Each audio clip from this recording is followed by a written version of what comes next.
thrilled to invite to the PubTalk stage Eric Turner, co-founder and CEO of Closeoutdoor, to introduce an online marketplace providing consumers great deals on their favorite outdoor brands. Welcome, Eric.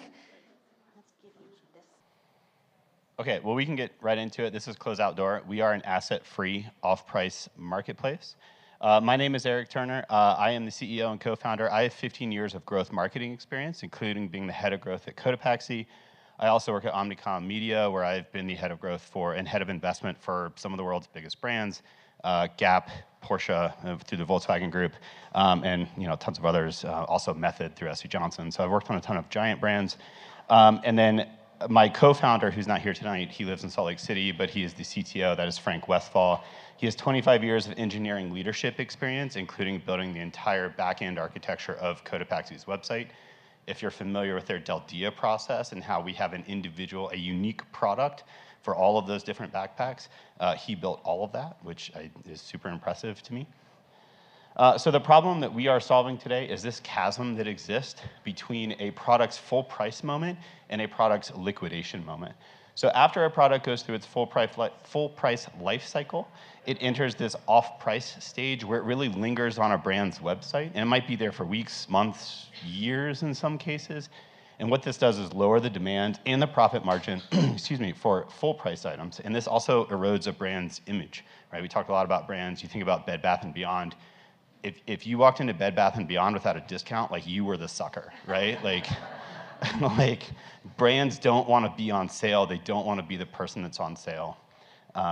And so the solution that we're bringing is this bridge from full price product moments to liquidation product moments.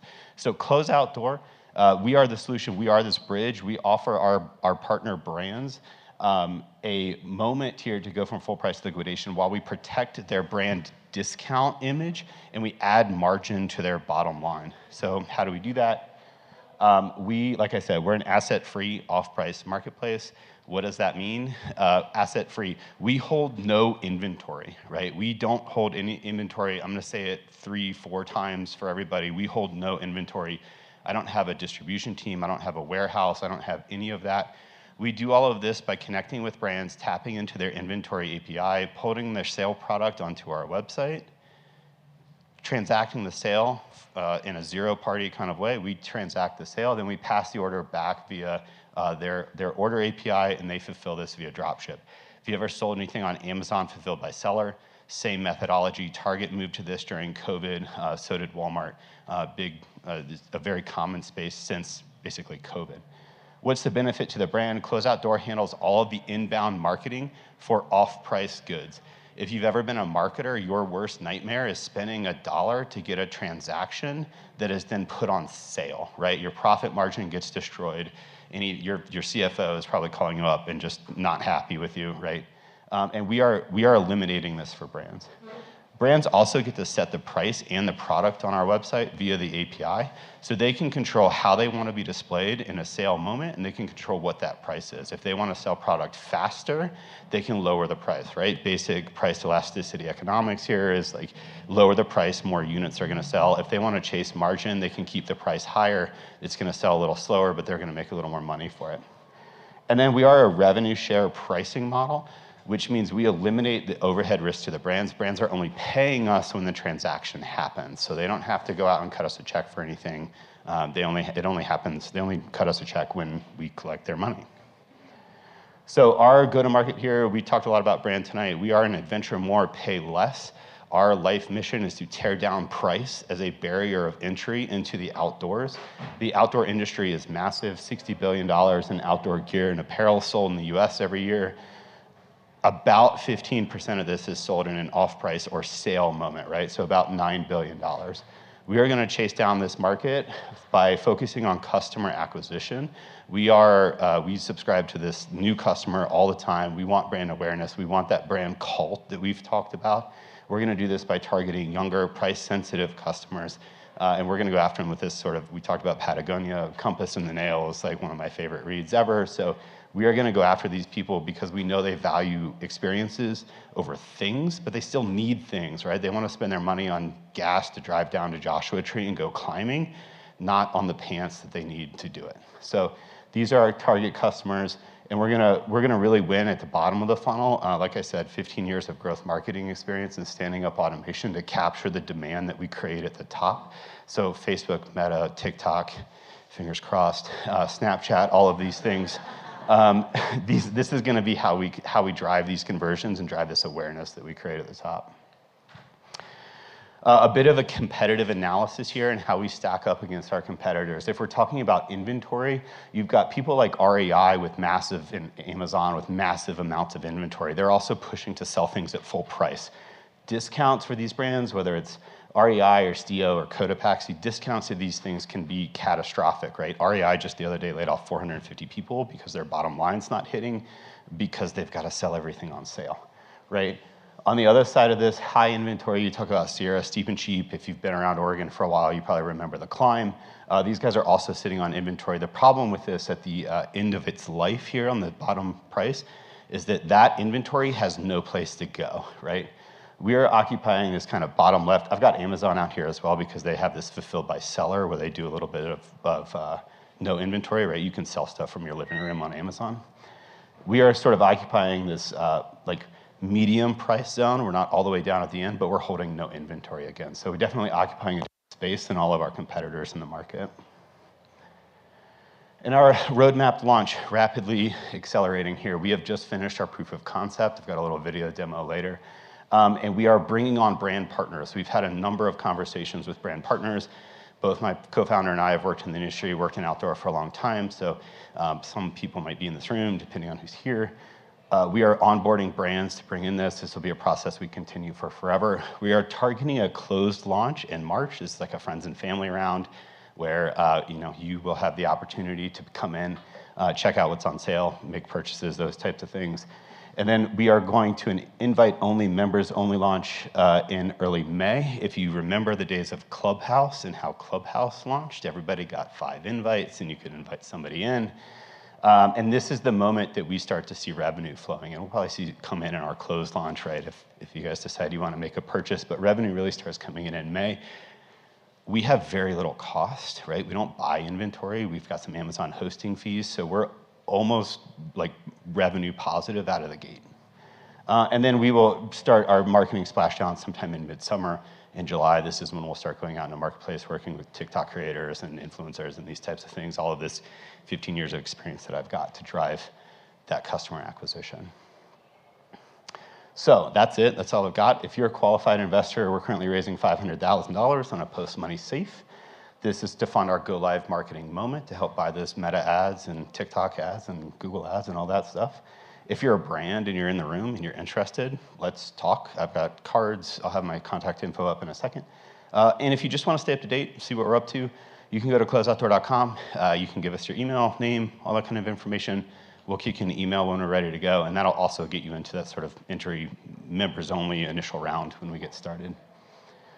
And this is a quick little demo. I hate live demos, they're terrifying, but this is me clicking around on the site. You can see we've built a couple fake Shopify stores to bring in inventory.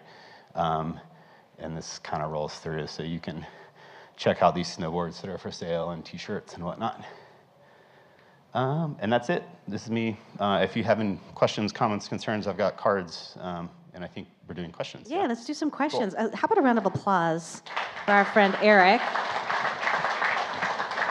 This is so cool. Thank you. So how are you getting feedback so far from people that you're telling about this? And what's the response? Yeah, we do have a lot of feedback, a lot of when can we sign up feedback, and a lot of, because we're a marketplace, we operate on 2 sides of this equation. We have brand partners that we're working with to bring in their inventory.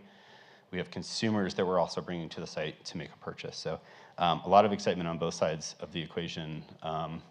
A lot of, we don't have signed contracts yet, but I would say if we went through a list of brands, you'd probably know 9.5 out of 10 of them. So. Yeah, that's awesome. I mean, I feel like this is so cool because you're solving a pain point for the brands, but also for the consumer, and that's kind of just such a happy marriage. So questions for Eric from the crowd. Yes, right here. By protecting the brands from being considered discount, are you obfuscating the brand on your page, or is it that you're moving the transaction off of their email? So he has a specific question about how you're protecting the brand from being perceived as a discount site. So can you explain a little more how that helps the brand? Yes, and I'm also, sorry, I'm fighting this cold that's going around and my mouth is very dry, but a little bit of both. In an ideal world, a brand wouldn't need their sale inventory on their site. So a brand could kill off their sale page and we could take all of their sale transactions or discount. Off price is like sort of a nomenclature for any of it, sale, discount, clearance, whatever. The reality is it could live in both, that inventory can live in both places at the same time. So they could have it on their site. There's a number of fallacies that exist around customer acquisition and what it means to acquire your first customer on a discount, right? That's not always the best, right? If your first experience with, I don't know, Patagonia is that you got something 30% off, you're always gonna expect that 30% off. So we're taking that from the brand so they can focus on full price margin, full price revenue. Their sales and planning teams can talk about how we get new product on the site and how we get rid of old product. So a little bit of both to answer your question, but in an ideal world, we're handling all, I think at one point we played with the idea of like the sale page for the outdoor industry. So cool. And they could conceivably sell it at a discount on one price on their site and then list it something different on yours, or how does that work? All the inventory on our site will be on sale, will be below MSRP. It would probably be the same price that's on theirs, just mostly due to API integration and pulling price. So in theory, maybe, but we'd probably make sure it's the same for price. now. Yeah, okay. Another question from the audience. Yes, right here. Yeah. With that, how are you navigating the space between their retailers and their brand and now your third space? And are you talking about like a brick and mortar or? Well, typically, so brand has a shoe for sale for 110. The retailer will also sell it for 110, and no other retailer can sell it for less than 110. So how are you navigating that? So how are you navigating when it comes to like retailers or buying things from a different company? Yeah, so all of these brands have MAP break agreements. MAP is minimum advertised pricing, right? So it's up to the brand to decide what product we sell. So most of I can click back, but Sierra Trading or Steep and Cheap, those are from a consumer's perspective, those are our biggest competitors. So the brand can't push us anything that's in violation of their own MAP break, right? So, and if they do, it's kind of like, hey guys, like you have to fix this. Like we don't fix it, you set the price. So in terms of that, like we will be competing in a marketplace against Sierra Trading and against REI. Oh, I guess REI Outlet and Steep and Cheap are a little different because most of their inventory is coming from REI and Backcountry, right? They're not actually, Sierra's out there buying inventory from these brands. Yeah, so that's, and like I said, it's past that full price moment. So most MAP break policy, it gets nuanced. But if a product is ending or a colorway is not continuing, it's outside of MAP, so you can do whatever you want with it. Now, if you're talking about black nano puffs from Patagonia, those will never be on sale, except for maybe like if you walked into like Outside In, they've probably got a sneaky little sale rack they're just not telling the reps about, and everybody kind of turns the other way. So it's totally fine. But in terms of like Sierra Trading or REI Outlet, those things will never exist outside of MAP break, and neither will we. So the inventory we have will be eligible for MAP break. Love the sale rack at Outside In. Love that sale rack. Okay, I think we have time for one more question. Yes, in the back. I think they hold inventory, but this kind of makes me think of overstock. Mm-hmm. Did a pretty good job developing brands in the realm. Is there a way to relate to? Yeah, so this is kind of reminiscent of like an overstock, and can you elaborate on that? Yeah, for sure. Not very dissimilar from overstock or, I mean, frankly, like Amazon's fulfilled by seller. I think overstock is mostly focused on furniture still, home goods, those types of things. It's probably more similar to so TJ Maxx group owns Sierra Trading. So TJ Maxx, Marshalls, Sierra Trading, somebody else that I always forget, but home goods. Those guys are all very similar. I would say the most similar to like what we're doing without holding inventory is actually Amazon, Walmart, and Target, except that the margin that they demand makes it impossible for brands to sell sale merchandise there, right? Amazon, if anyone's ever sold anything on Amazon, they're going to take half, right? And if you're talking about a product that's 30% below MSRP, giving up half is pretty tough. We're not taking half. So we just become a little bit better profit option for brands than going to Amazon or whatever, REI outlet. Or Okay, I just have one last question. So how did you determine how much you'll be taking? So I have built affiliate and influencer and creator models for a number of brands in the space. So we set our price, our sort of price share model more similar to what you would experience with an affiliate.